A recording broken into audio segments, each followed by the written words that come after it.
आप सबको palm Sunday मुबारक हो।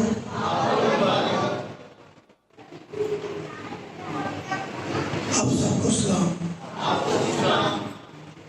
कानून को भी सलाम।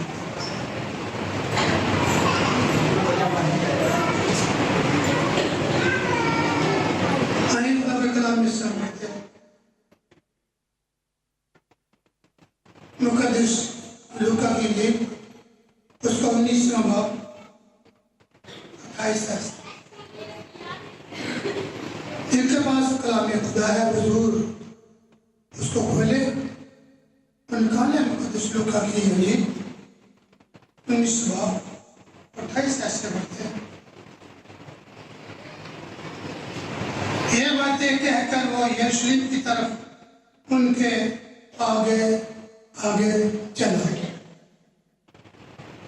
जब उस पहाड़ पर जो जैतून का कहलाता है बैतफगे और बैतनिया के नजदीक पहुंचा, ऐसा हुआ उसने शागिर्दों में से 2 को ये कहकर भेजा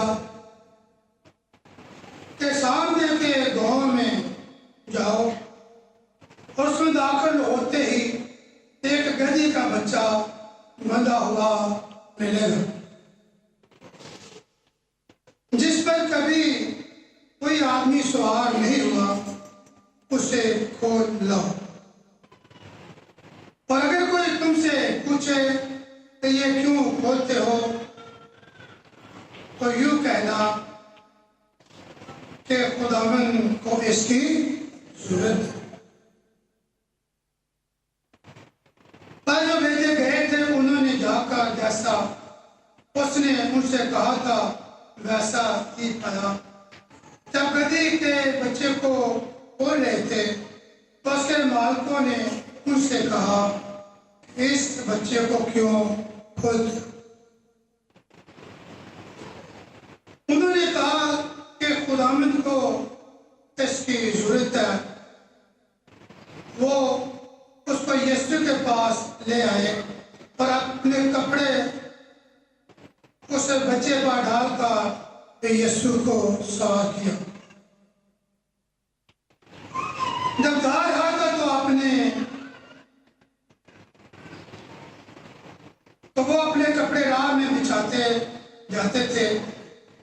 और जब शहर के नजदीक जैतून के पहाड़ के उतार पर पहुंचा तो शागिर्दों की सारी जमात उन सब मौजूद सबक से जो उन्होंने देखे थे खुश होकर बुलंद आवाज से खुदा की हमद करने लगी।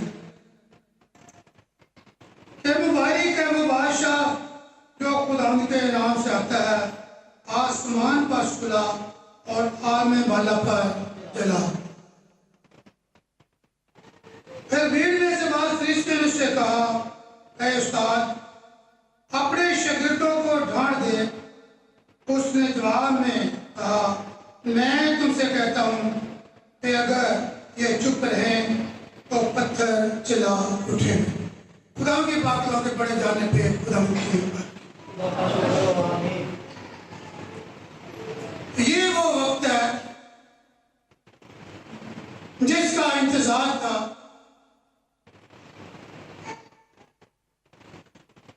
दो 2000 साल गुजर गए। आज हम इस वाक्य को दोहराते हैं,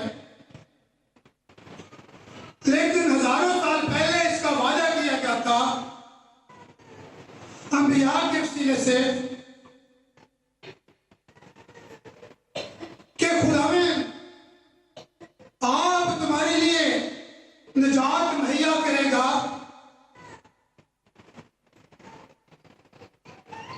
और लोग इस निजात को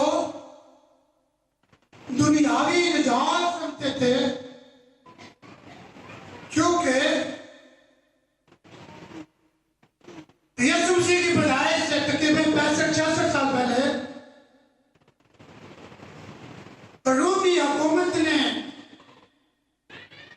यरूशलेम को फतह कर लिया और 300 साल तक रोमी हुकूमत इसराइल पर रही।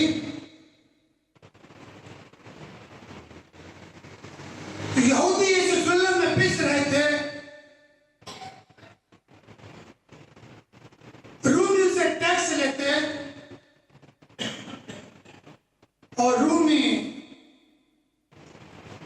इन पर तशद्दुद भी करते।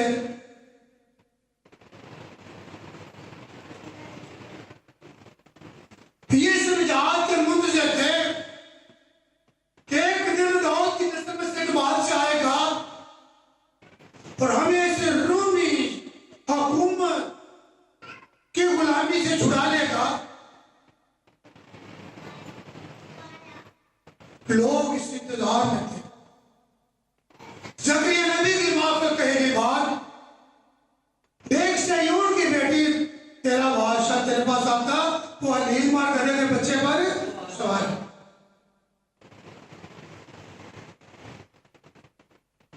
पैदाइश किताब में देखते हैं तो खुदा ने खुद फरमाया कि औरत की नस्ल में से एक शख्स पैदा होगा, वो तेरे सर को कुचलेगा। अब ये वो वक्त है जिसका हजारों वर्ष से तकरीबन 6000 साल से इंतजार हो रहा था। कब औरत की नस्ल में से और कब दाऊद की नस्ल में से एक बादशाह आएगा जो हमें इस गुलामी से आजाद करेगा। अब जब हकीकी बादशाह का वक्त आता है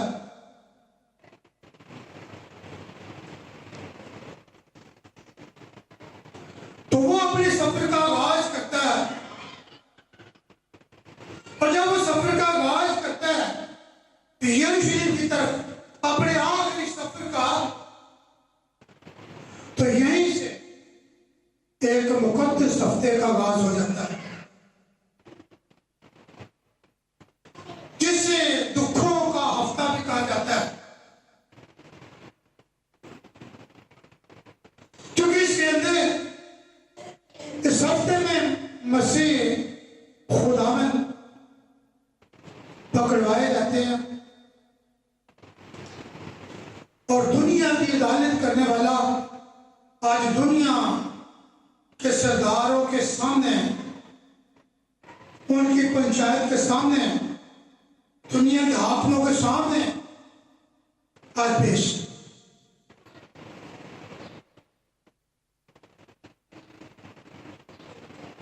जब ये सफर का आगाज होता है तो खुदा में शागिर्दों को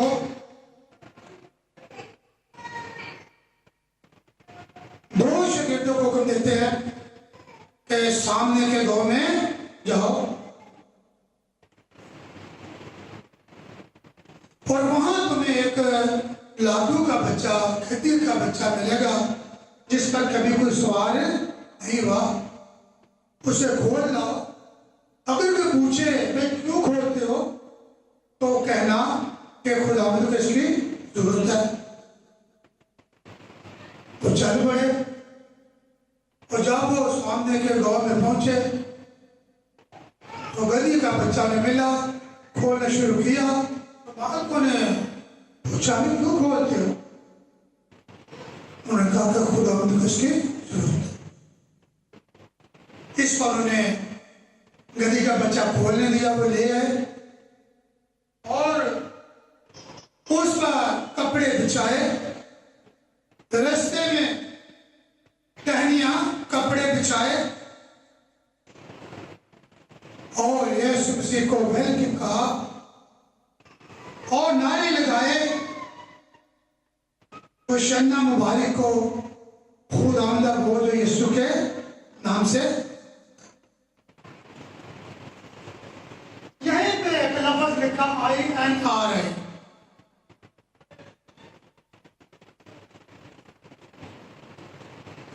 यही वो कतबा था जो पिलातुस के हुक्म से लिख का सलीब के ऊपर लगा दिया गया।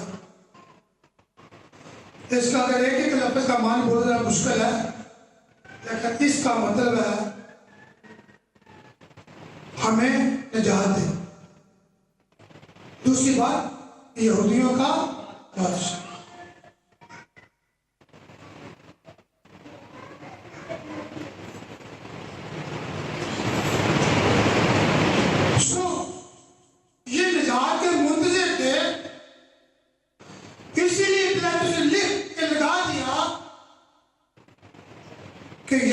निजात देता है, यही तुम्हें निजात देने वाला है।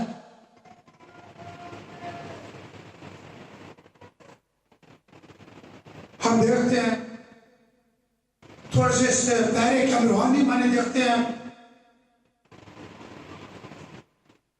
खुदा ने 2 शागिर्दों को भेजा, क्योंकि जब भी खुदा ने शागिर्दों को भेजा तो 2-2 करके भेजा, ताकि वो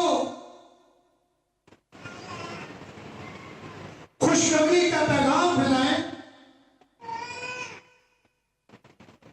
ताकि वो नील की मुरादी करें। और फिर जब 2 को भेजा, उनको फरमाया है सामने के गांव में जाओ, ना तू दाएं मुड़ना ना तू बाएं मुड़ना, तेरी जिम्मत एक ही है, तेरे चलने का रुख एक ही है, और तू अपने बिल्कुल सामने चलना। मेरे अजीजों, जब खुदावंद बुलाता है, जब खुदावंद चुन लेता है, जब खुदावंद अपनी खिदमत के लिए बुलाता है, तो वो कहते सीधे चलना है, ना तू दाएं मुड़ना ना तू बाएं मुड़ना, सीधे जाना। और तुझे जिस तरह ये गधी का बच्चा बंधा हुआ था, तुझे इब्लीस की गुलामी में बंधे हुए लोग मिलेंगे, तुझे दुनियावी रस्मों में जकड़े हुए लोग मिलेंगे, तुझे रस्मों रिवाज में बंधे हुए लोग मिलेंगे, तुझे ऐसे लोग मिलेंगे जो रिवायतों को मानते हैं,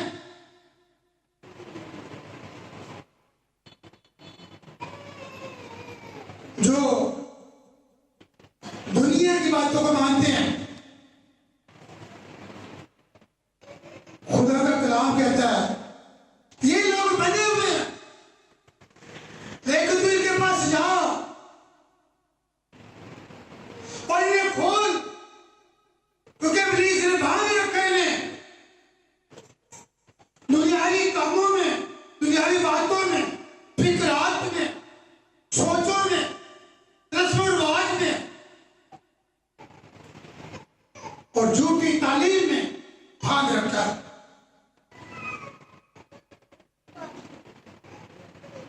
जब खुदा के खादिम खोलने लगते हैं तो सवाल होता है, इसको क्यों खोलते हो? इस पे हमारा कब्जा है, इस पे मजहब का कब्जा है, इस पे तालीम का कब्जा है,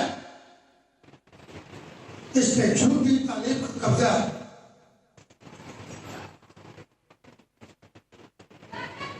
जब खोलने लगते हैं तो बेशक बहुत ही मुश्किलात का सामना होता है,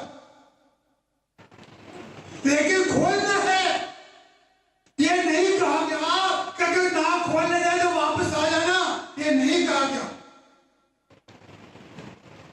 कहा गया आपने खोलना है और जकड़े को वापस लाना है। और जब कोई पूछे क्या करते हो तो कहना खुदावंद को इसकी हालेलुया। जब आप खिदमत में बढ़ते हो, जब खोलने की कोशिश करते हो तो रुकावटें आती हैं, लेकिन आपने क्या कहना है?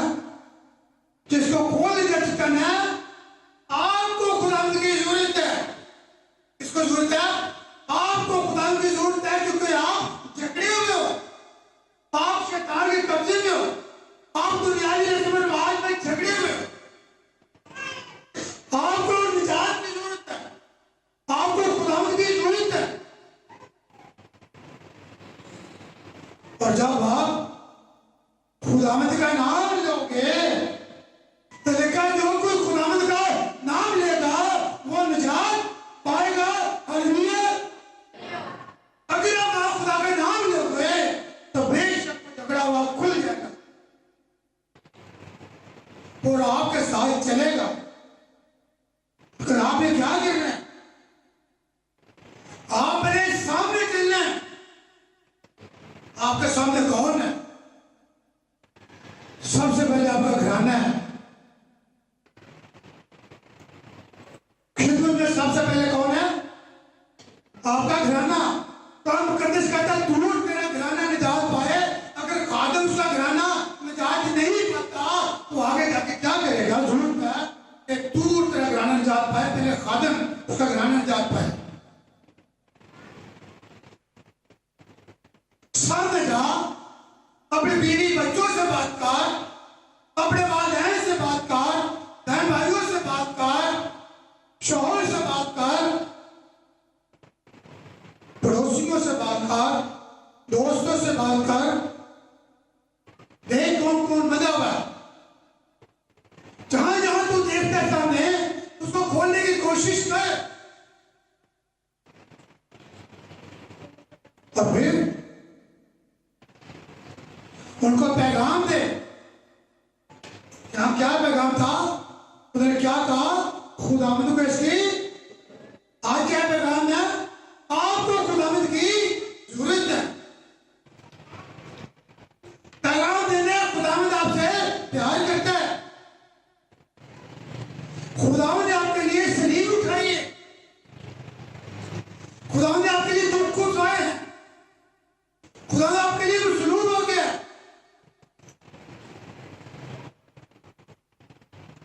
आपको निजात की जरूरत है। आपको तौबा की जरूरत है। गुनाहों की माफी की जरूरत है। शिफा की जरूरत है। जिस्मानी और रूहानी शिफा की जरूरत है।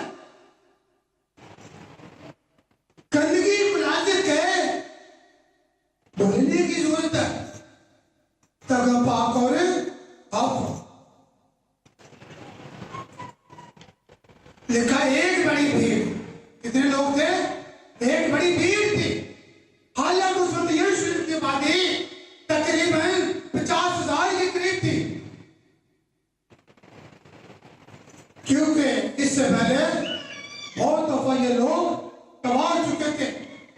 बाबिल की वजह से, मिस्र की वजह से, असूर की वजह से, रूमियों की वजह से कत्लो गाड़ी हो चुकी थी।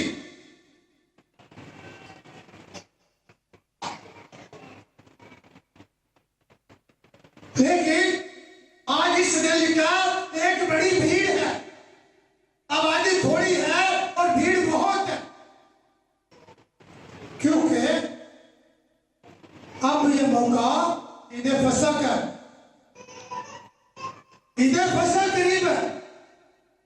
लोग दूर दराज जा रहे हैं ताकि इस शहर में ईद फसह करें।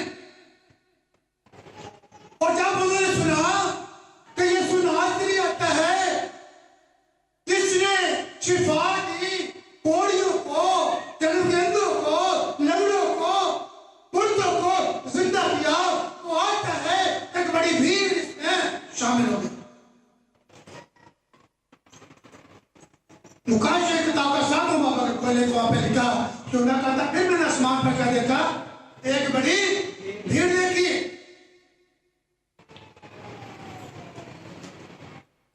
और एक शख्स से पूछे ये कौन है? तो मैंने कहा मैं नहीं जानता कौन है। ये वही लोग हैं।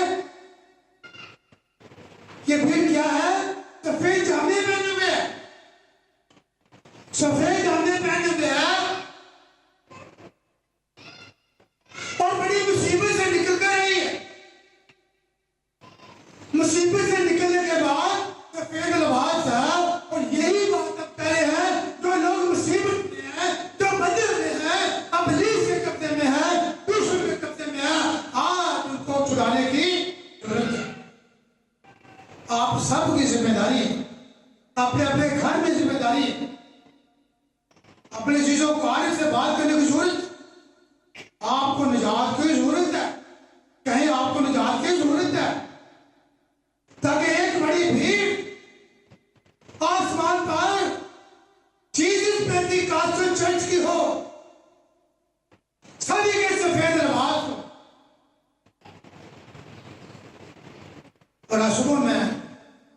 बता रहा था, घर में शेयर कर रहा था।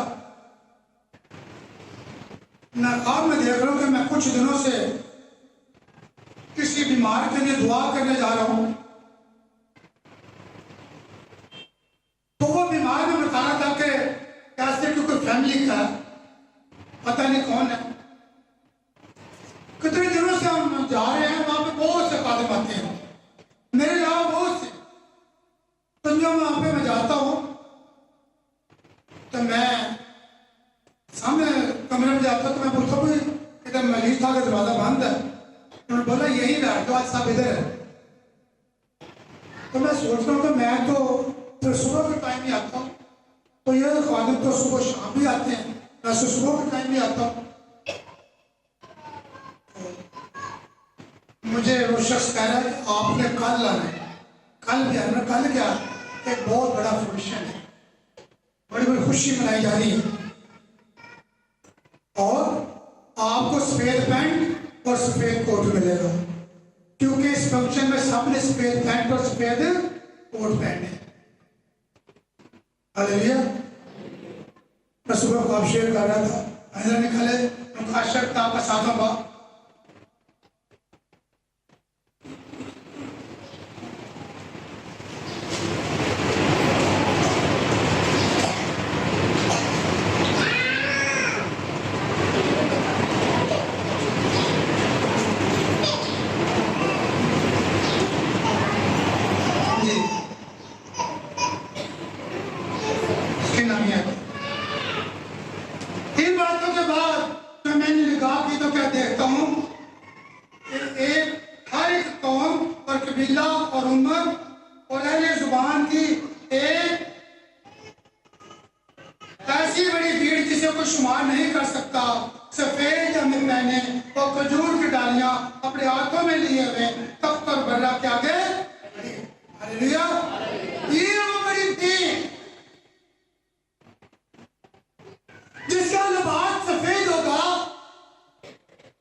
मैंने से कहा, ऐ मेरे खुदावंद तू ही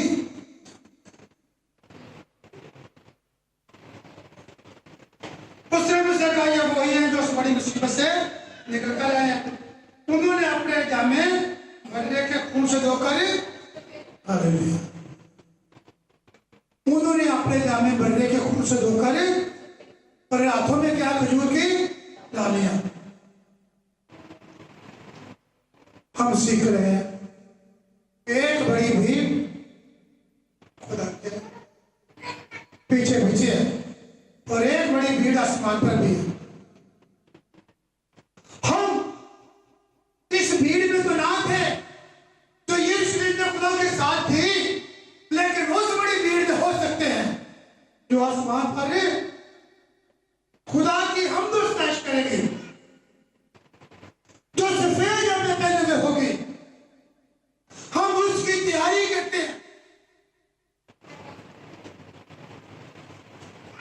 लेकिन जो जमीन पर थी ये भीड़ इस वक्त तो खुदावंद की तारीफ के नारे लगाती है, लेकिन 3 दिन के बाद फसले को ही जुमेरात को ही ये कहने लगे इसे डूब दे। इसको कहते हैं मिली जुली भीड़। ये कौन सी भीड़ है? ये मिली जुली भीड़ है। ये वो भीड़ है जिसके अंदर हर किस्म के लोग हैं, लेकिन आसमान पर मिली जुली भीड़ नहीं है। वहां पर एक ही ईमान के लोग हैं, एक ही लिबास, एक ही यूनिफॉर्म पहने हुए हैं, एक ही नारे रहते हैं, क्योंकि उन्होंने अपने लिबास बदले के खून से धोकर सफेद किए। इन्हें खोल लाओ, और पतरस ने कब में लिखा इनमें से निकल आओ तो तुम मेरे लोग होंगे। इसमें से ये जो दुनिया में जिंदगी गुजारते हैं, ये जो मजहब परस्त लोग हैं, रस्म रिवाज के कायल रस्म रिवाज को जानते हैं, लेकिन हम वो जानते हैं जो ये कलाम मुकद्दस से फरमाता है। हम खुदावंद को मानने वाले हैं।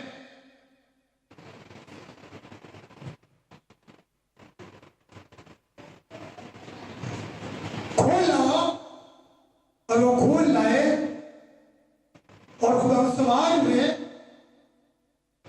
और खुदावंद ने अपने उस सफर का जिससे ये दुखों में हफ्ते का आगाज होता है, उस हफ्ते का आगाज कर दिया।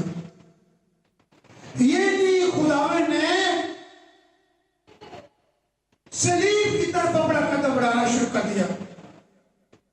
ये नहीं खुदावंद ने मेरी और आपकी निजात के लिए जैसे मकसद के लिए दुनिया में आया था, उसकी तकमील के लिए अपना कदम उठा दिया। और शागिर्द साथ साथ आज खुदावंद के साथ साथ हम सब कदम उठाएंगे निजात की तरफ, क्योंकि वो बुलाता है। आए मेरे बेटे, आए मेरी बेटी,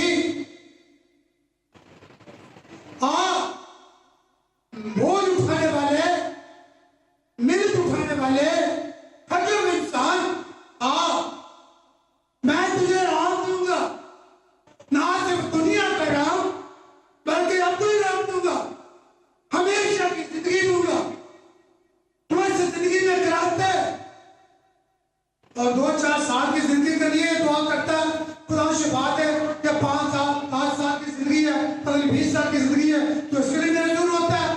अगर बीमार पड़ जाते तो रोते हैं, खुदा शिफा दे, और जब शिफा मिल जाए तो 5-10 साल बाद फिर मर जाए, इसके लिए रोता है। मैं तुझे हमेशा की जिंदगी दूंगा। अब रुक चुका है।